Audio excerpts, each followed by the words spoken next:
If you look at this current UN Security Council resolution, which has enshrined the Trump plan, what it's effectively saying is that the person who is in charge of Gaza is President Trump. How is that proper? A man who was never elected by Palestinians, I'm pretty sure he's never been there. How is it that President Trump has become the person who's in charge of Gaza? That we're still in this world where Palestinians have to prove to the world that they are entitled to their freedom, whereas we should be asking, why is it that Israel's not being held to account for committing genocide? When it came to this Trump plan, which actually, let's be clear, it's actually an Israeli plan that's been branded as a Trump plan. Being a Palestinian living in 48 is not easy. I live amongst people who, over the course of the past 2 years, have done everything from wishing me death to actually sending me death threats, rape threats, stalked me. That there are conscious attempts to quash Palestinian voices, that the Palestinian Authority is active in that. It's more than complicit, right? The US, Israel, and so on.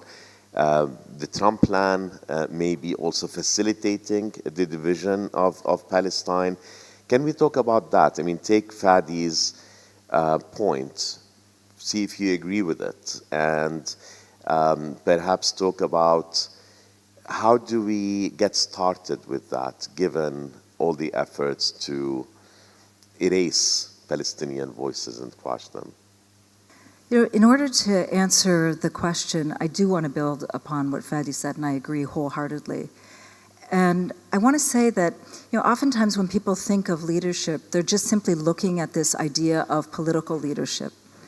And political leadership is indeed important. But there are forms of leadership that are equally important. But to answer your specific question, the question of political leadership, Israel has gone after political leaders. They've done everything from assassinate political leaders to imprison political leaders. Right now, as we speak, Marwan Barghouti has been in jail for 23 years. There's a Free Marwan Now campaign that has been ongoing in order to demand his release. It's important to keep in mind that he was imprisoned and put on trial in a court that that lawyers around the world have deemed to be unjust. He was tried in an Israeli court, which he should not have been. The court procedures were unjust.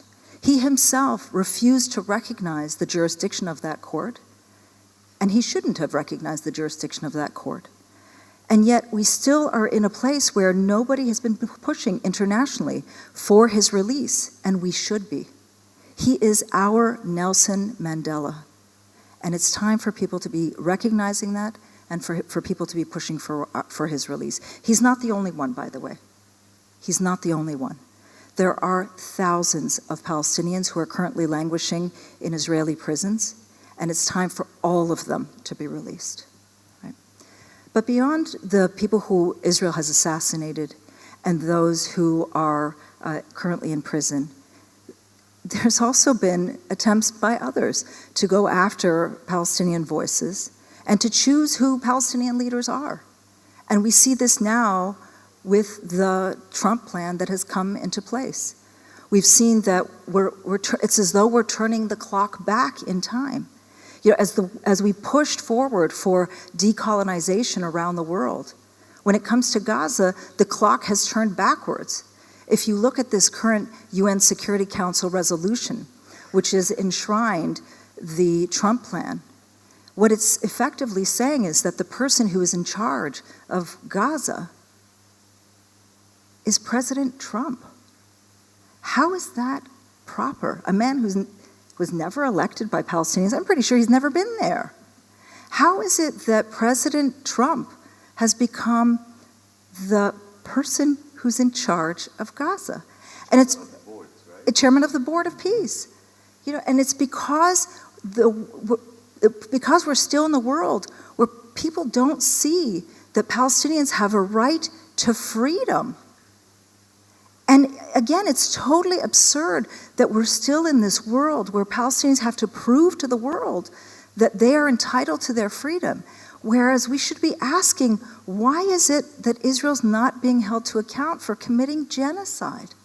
Why is it that Palestinians are continually having to prove that they have a right to their freedom?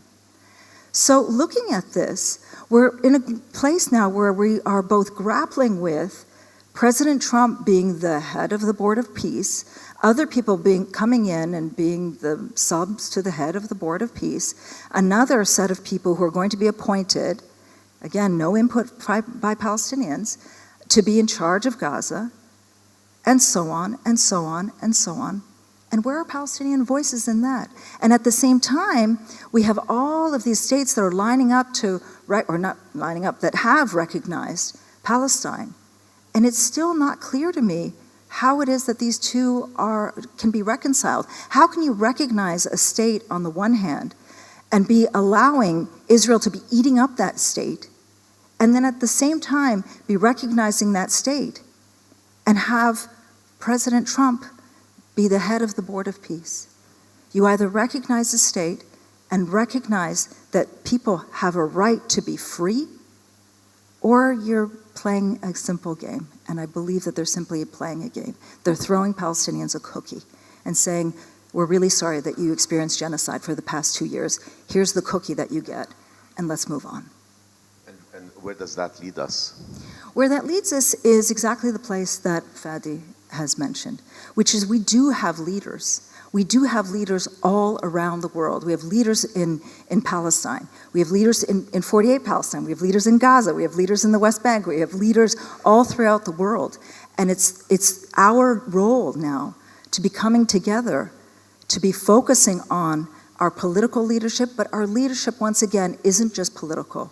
So let me challenge that, challenge all of us here. We've been saying this. We've been saying this for a while. We've been saying this certainly over the past couple of years.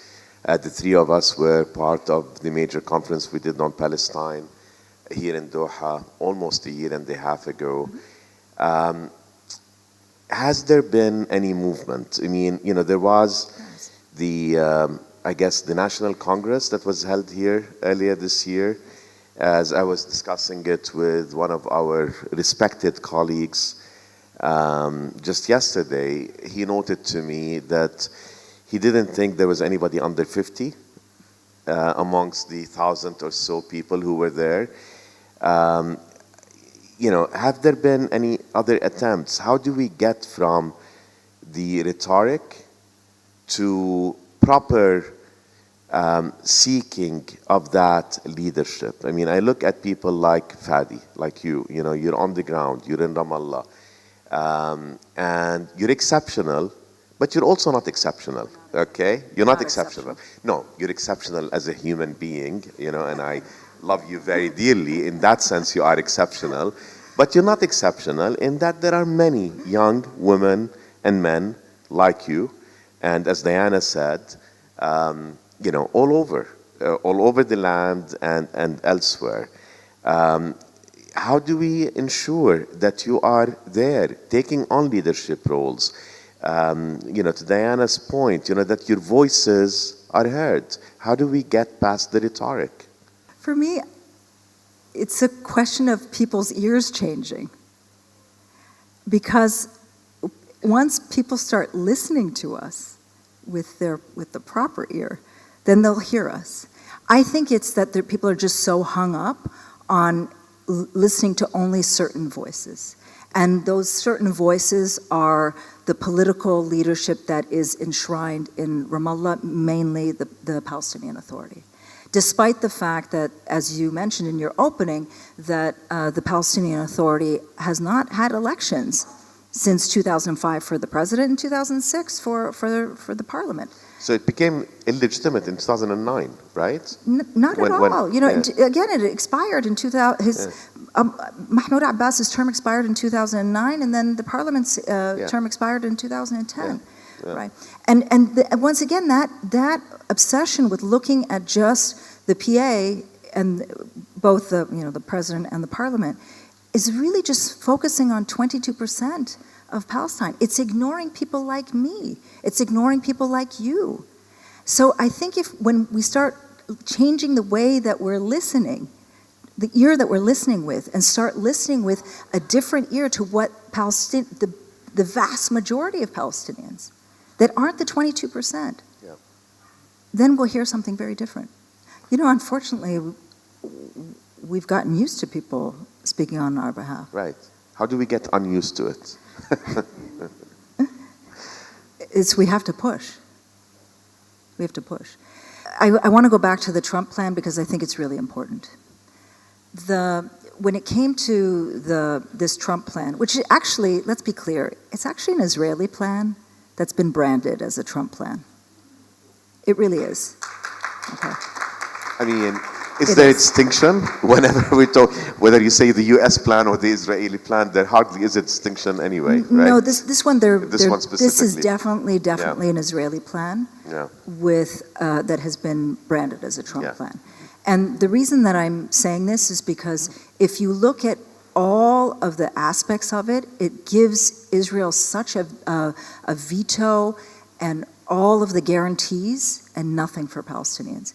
And at its core, it aims at the ethnic cleansing of Gaza, which is what Netanyahu said from the very beginning. If you recall, and I'm sure many of you do recall, one of the very first things that Netanyahu said was that at the end of this, Gaza is going to be smaller in size and thinner in population.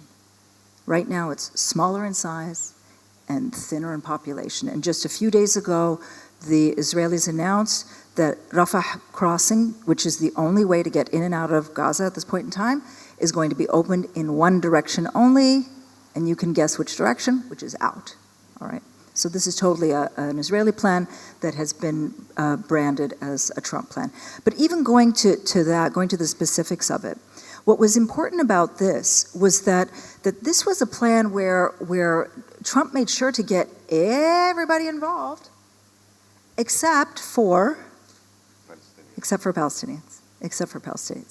And so much so that Mahmoud Abbas wasn't even invited to the spectacle, farce, whatever it was, at Sharm el-Sheikh. And when he was eventually invited to Sharm el-Sheikh, he had, and I counted it, a 90-second interaction with Trump. 90 seconds. That's it. 90 seconds. And when the plan was announced, he was among the first to welcome the plan. Even though the plan at its core says no Palestinian Authority is going to be in place, and if we behave, if we're nice, if you're good people, and if you reform to the way that we like, that we want the reforms done, even though it's not really clearly specified what the reforms are and to what extent, and when we are finally satisfied where the reforms are, we may just simply recognize that you have an aspiration an aspiration to a pathway to a state. All right, and so all of this is to say, and yet through this, Palestinians then, the Palestinian Authority accepted all of this. Why? Because even he has gotten used to people speaking on his behalf. How do we break through this? Is that this is the place where we can no longer be in a place where we're accepting this. And that was the whole point of what happened over the course of the past 2 years. It was disruption. The point was to disrupt, to make sure that we are the ones who are making our voices heard. And that's what we have to do. It's got to be a question of disruption, of making our voices heard. It can't just be any longer that we're, a room with 30 people, maybe well-intentioned, maybe not, are the ones who are deciding on our behalf. We cannot be complicit in that process. Absolutely not. And this is, but we are at this point. We are complicit when we partake in it. Absolutely. Look, one of the worst things to ever happen to us was Oslo. One of the worst things to ever happen. Because as Fadi began in his opening remarks by saying was that we were on a path through the first Intifada to getting to a place where we were, because we were disrupting. And yet it got turned on its head when everything got turned into some sort of peace process and all these other voices got involved. I'm going to get a little personal if I can. Please. Okay. So, being a Palestinian living in 48 is not easy. I live amongst people who, over the course of the past 2 years, have done everything from wishing me death to actually sending me death threats, rape threats, stalked me, you name it. These are people who, let's just say it's been difficult. I don't want to get more personal than that. And thank you for giving me a space here. And at the same time, I'm somebody who has had the privilege, because I was born in Canada, of living in the West Bank, and I've also lived in Gaza. And why am I saying this? Because I've been to all parts of Palestine.